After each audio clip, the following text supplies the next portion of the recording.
Study Session 6, Learning Theories. Introduction. Learning theories focus on how the environment impacts behavior.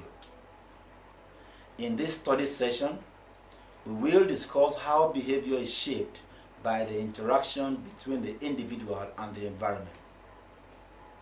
Important learning processes which we will examine in this session include classical conditioning, operant conditioning, and social learning. Learning outcomes. When you have studied this session, you should be able to 1. Explain classical conditioning. 2. Outline operant conditioning. 3. Define and use correctly the following terms: observational learning, intrinsic reinforcement, process, attention, retention, reproduction, motivation. Classical conditioning. One of the best known aspects of behavioral learning theory is classical conditioning. Discovered by Russian physiologist Ivan Pavlov, classical conditioning is a learning theory that occurs through associations between an environmental stimulus and a naturally occurring stimulus. Classical conditioning can be used to increase the amount of behavior, but it can also be used to decrease behavior. In order to understand how classical conditioning works, it is important to be familiar with the basic principles of the process. The unconditioned stimulus is one that unconditionally, naturally, and automatically triggers a response. For example, when you smell one of your favorite foods, you may immediately feel very hungry. In this example, the smell of the food is the unconditioned stimulus. The unconditioned response is the unlearned response that occurs naturally in response to the unconditioned stimulus. For example, the feeling of hunger in response to the smell of food is the unconditioned response. The conditioned stimulus is previously neutral stimulus that, after becoming associated with the unconditioned stimulus, eventually comes to trigger a conditioned response. In our earlier example, suppose that when you smelled your favorite food, you also heard the sound of a whistle. While the whistle is unrelated to the smell of the food, if the sound of the whistle was paired multiple times with the smell, the sound would eventually trigger the conditioned response.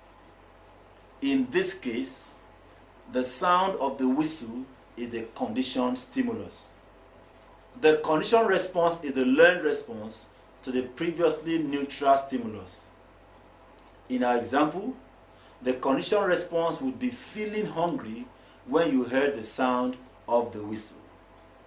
Classical conditioning in the real world. In reality, people do not respond exactly like Pavlov's dog.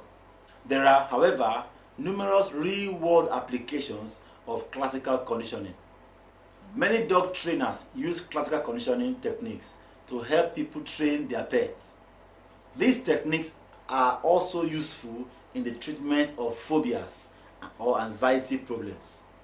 Teachers are able to apply classical conditioning in the class by creating a positive classroom environment to help students overcome anxiety or fear. Pairing an anxiety-provoking situation, such as performing in front of a group, with pleasant surroundings, help the students learn new associations. Instead of feeling anxious and tense in these situations, the child will learn to stay relaxed and calm. Operant conditioning.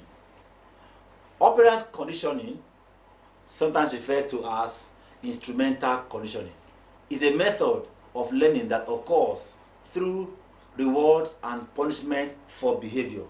Through operant conditioning, an association is made between a behavior and a consequence for that behavior. We can find examples of operant conditioning at work all around us, such as children completing homework to earn a reward from a parent or teacher, or employees finishing projects to receive praise or promotions. In these examples, the promise or possibility of rewards causes an increase in behavior. But operant conditioning can also be used to decrease a behavior. The removal of an undesirable outcome or the use of punishment can be used to decrease or prevent undesirable behaviors. For example, a child may be told they will lose recess privileges if they talk out of turn in class.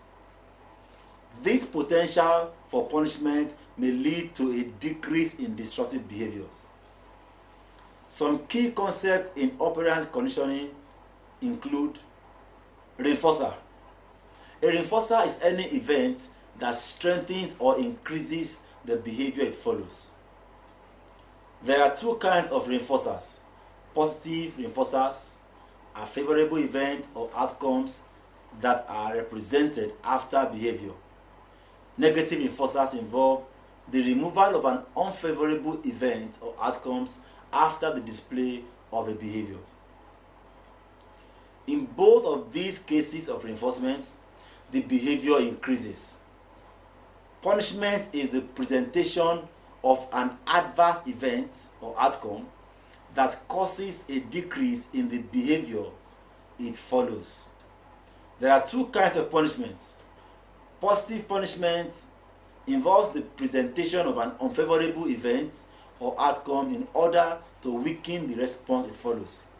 Negative punishment occurs when a favorable event or outcome is removed after a behavior occurs. In both of these cases of punishment, the behavior decreases. Social learning theory. Learning would be exceedingly laborious, not to mention hazardous, if people had not relied solely on the effect of their own actions to inform them what to do. Fortunately, most human behavior is learned observationally through modeling. From observing others, one forms an idea of how new behaviors are performed, and on later occasions, this coded information serves as a guide for action. According to Albert Bandura, Social Learning Theory, 1977. The social learning theory proposed by Albert Bandura has become perhaps the most influential theory of learning and development. While rooted in many of the basic concepts of the traditional learning theory, Bandura believed that direct reinforcement could not account for all types of learning. His theory added a social element, arguing that people can learn new information and behaviors by watching other people, known as observational learning or modeling. This type of learning can be used to explain a wide variety of behaviors. Basic social learning concept: observational learning. People can learn through observation.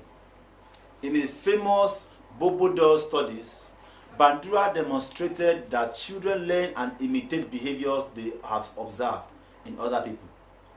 The children in Bandura studies observed an adult acting violently toward a Bobo doll. When the children were later allowed to play in a room with the Bobo doll, they began to imitate the aggressive actions they had previously observed.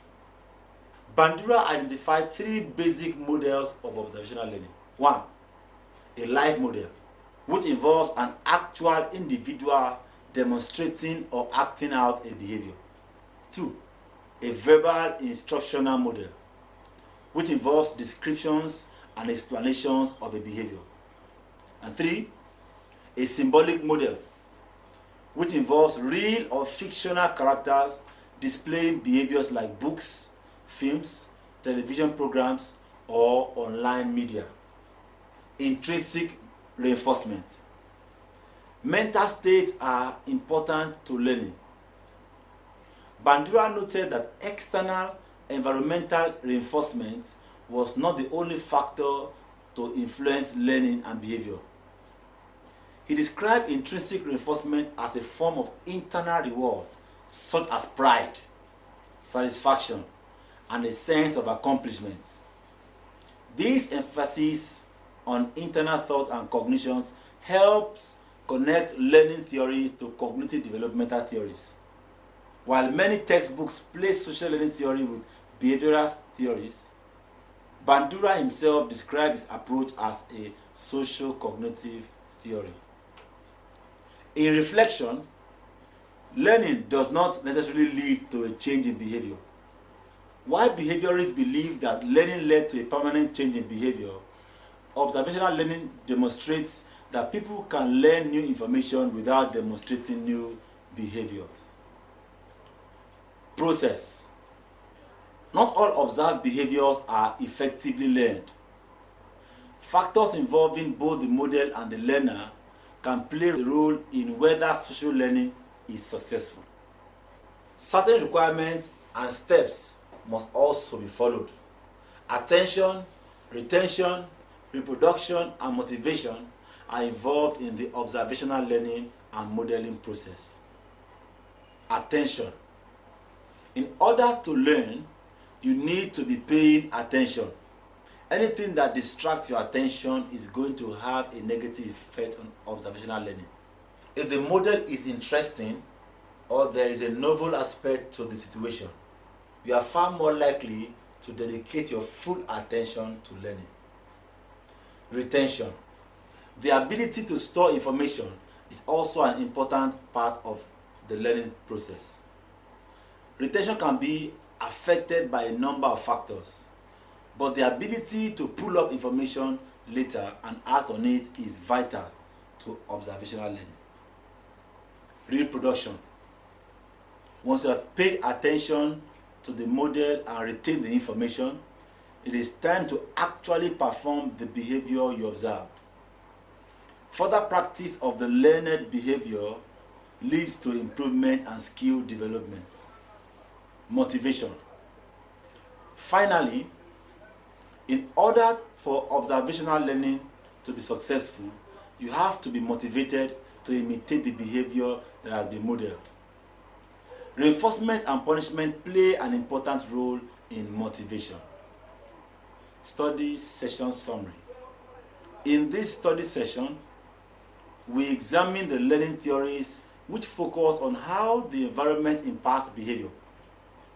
The important learning processes include classical conditioning, operant conditioning, and social learning.